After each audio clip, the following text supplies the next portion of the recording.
Welcome to Keith Knight Don't Tread on Anyone. This is a summary of The Machiavellians, Defenders of Freedom by James Burnham. The nature of the present. I shall now summarize the main principles of Machiavellism. Those principles which are common to all Machiavellians and which, taken together, define Machiavellianism as a distinctive tradition of political thought. These general principles constitute a way of looking at social life, an instrument for social and political analysis.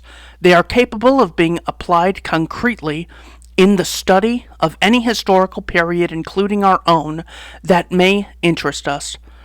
They are to be found implicit as a rule in the writings of Machiavelli himself.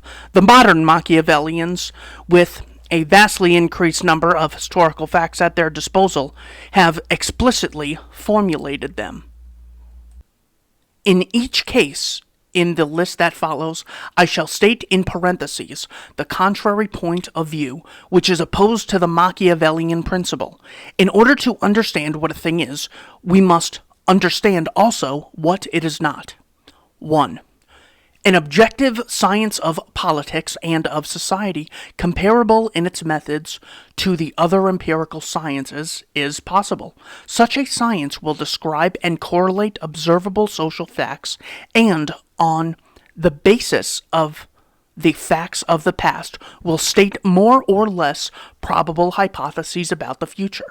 Such a science will be neutral with respect to any practical political goal. That is, like any other science, its statements will be tested by facts accessible to any observer, rich or poor, ruler or ruled, and will in no way be dependent upon the acceptance of some particular ethical aim or ideal.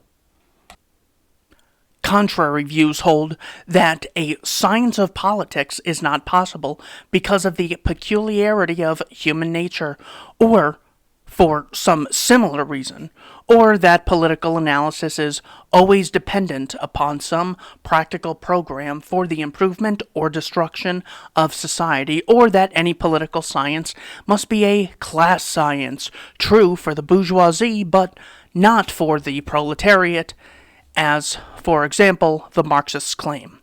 Claim number 2. The primary subject matter of political science is the struggle for social power in its diverse, open, and concealed forms. Contrary views hold that political thought deals with the general welfare, the common good, and other such entities that are, from time to time, invented by the theorists. Number 3. The laws of political life cannot be discovered by an analysis which takes men's words and beliefs, spoken or written, at their face value.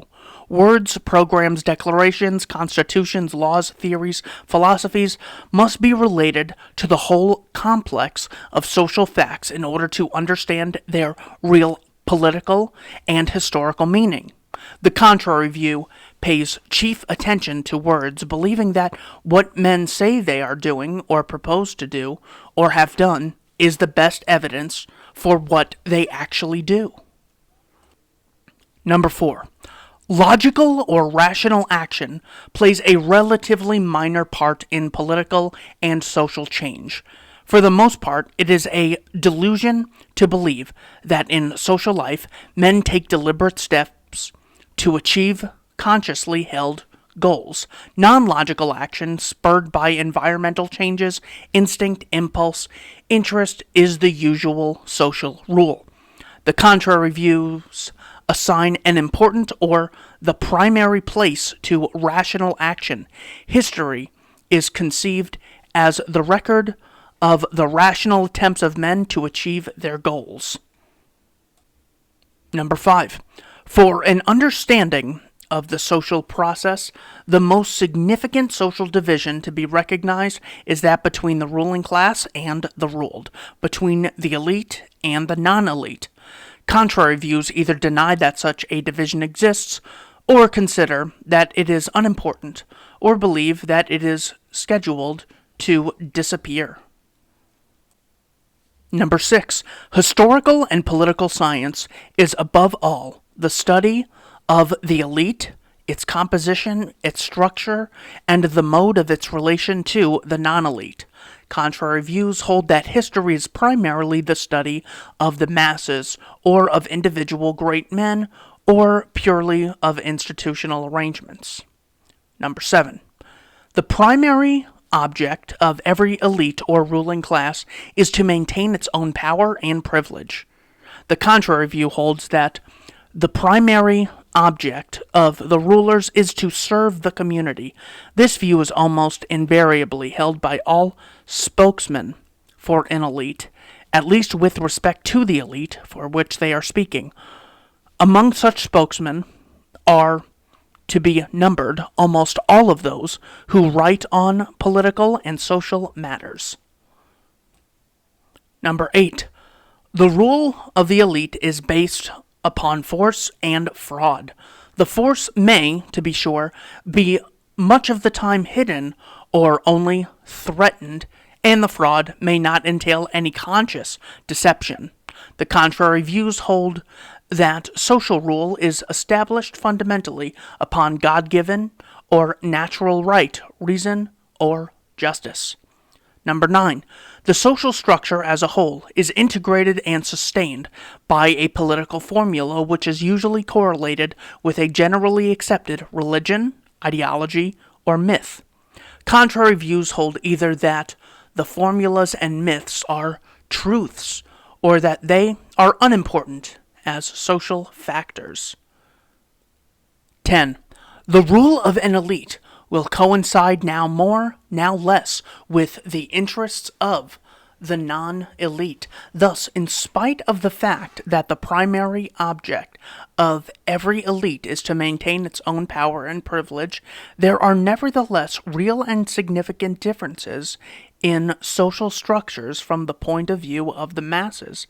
These differences, however, cannot be properly evaluated in terms of formal meanings, verbalisms, and ideologies, but by a. the strength of the community in relation to other communities, b. the level of civilization reached by the community, its ability, that is to say, to release a wide variety of creative interests, and to attain a high measure of material and cultural advance, and c. liberty, that is, the security of individuals against the arbitrary and irresponsible exercise of power. Contrary views either deny that there are any significant differences among social structures, or, more frequently, estimate the differences in formal or verbal terms by, for example, comparing the philosophies of two periods or their ideals.